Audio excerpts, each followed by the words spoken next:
In tonight's rewrite, the soft bigotry of low expectations. Today, the smartest thing I read about the trial of George Zimmerman was a tweet about last week's testimony.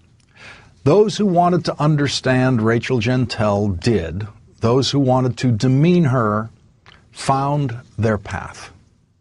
Bill O'Reilly's substitute host last week did not try very hard to understand Rachel Jeantel.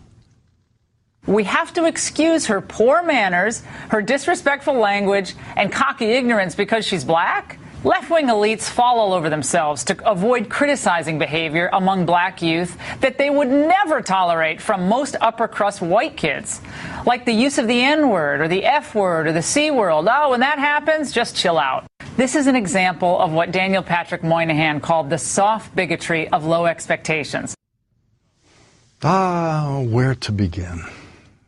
Now, I didn't see Rachel Jeantel's poor manners, but then I'm no judge of manners. I didn't grow up in a world of manners. I was never really taught manners. And yes, I've been told many times that my manners are poor. But I've never been told that in the neighborhood where I grew up, where the manners judges just aren't so strict. But really, is the O'Reilly factor an appropriate forum to be giving lectures on manners? Hold it, because now I'm getting teed off of you. Give me one damn program he said he cut. He has cut entitlements. He has cut not entitlements. One program. What do you want to yell at? Because you're lying. I'm not lying. You are lying. Don't call me a liar. Don't you sit there and call me a liar. You're lying. I'm not lying. Hey, here's the proof. You don't like the president. You don't like what he's doing. But don't sit there and call me a liar. I am.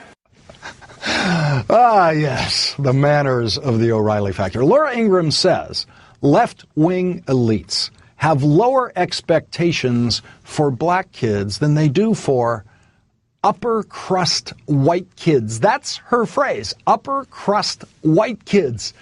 What is an upper-crust white kid? Who is she talking about? And who is she talking to?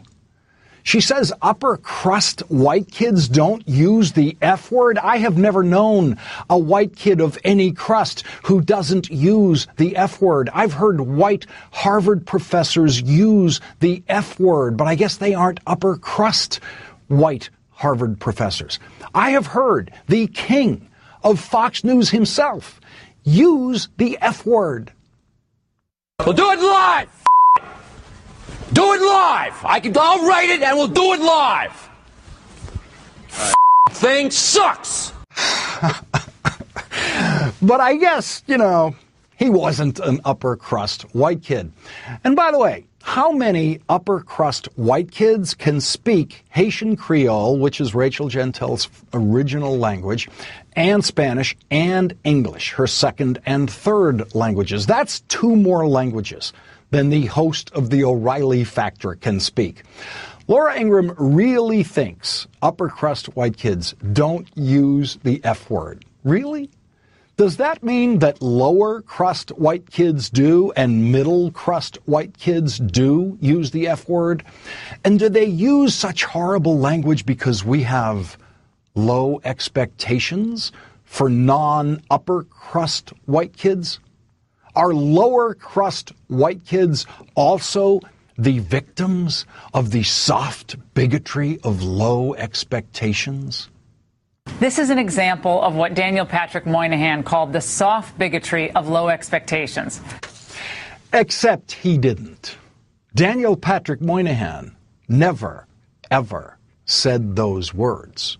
Laura Ingraham wishes he did because Senator Moynihan had a very liberal voting record in the Senate, and right-wingers love to bolster their arguments by quoting liberals whenever possible, just like I like to quote Ronald Reagan on progressive income taxation and banning assault weapons.